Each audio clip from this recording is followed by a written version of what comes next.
మేకల కోసం గడ్డి కోస్తున్న ఈ రైతు పేరు మెట్టు సైదులు గారు. నల్గొండ జిల్లా శాలిగౌరారం మండలంలోని ఊట్కూరు పక్కన ఉన్నటువంటి బండమీదిగూడెం అనే గ్రామంలో మనం ఉన్నాం. గత 5 సంవత్సరాలుగా వీళ్ళు ఈ విధంగా 30-40 మేకలను పెంచుకుంటున్నారు. అదేవిధంగా ప్రతి ఏటా కూడా ఒక 4-5 బ్యాచ్లు పొట్టేళ్ళు కూడా తీసుకొచ్చి పెంచుకుంటారు. పొట్టేళ్ళన్నీ కూడా బక్రీద్కు ముందు తీసుకొచ్చి బక్రీద్ పండుగకు అమ్మేసుకుంటారు. మేకలు మాత్రం సంవత్సరం పొడవునా ఈ విధంగా పెంచుకుంటాము అని వారు చెప్తా ఉన్నారు. మొత్తం 30 ఎకరాల్లో ఈ గడ్డిని పెంచుకుంటున్నారు. 20 ఎకరాల్లో నా చేతుల్లో మీరు చూస్తున్నటువంటి హెర్జిలూసన్ గడ్డి పెంచుకుంటున్నారు. 5 ఎకరాల్లో అవిషా, 5 ఎకరాల్లో COS 31 అనే గడ్డి పెంచుకుంటున్నారు. మేకలు పొట్టేళ్ళకేమో అన్ సీజన్లో ఈ గడ్డినంతా కూడా వాటికి వేసుకుంటూ ఉంటారు.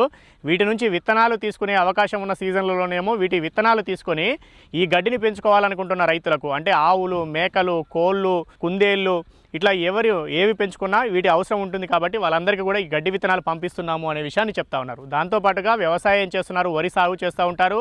2 డ్రోన్ స్ప్రేయర్లు ఉన్నాయి, వాటిని నడుపుకుంటున్నారు. వాటి ద్వారా మందులు స్ప్రేయింగ్ ఉన్న సీజన్లో మంచి ఆదాయం పొందుతున్నామని చెప్తున్నారు. ఈ విధంగా ఈ మేకలను పొట్టేలను పెంచుకోవడం ద్వారా కొంత ఆదాయం వస్తుంది, ఈ గడ్డి విత్తనాలు అమ్ముకోవడం ద్వారా కొంత ఆదాయం వస్తుంది.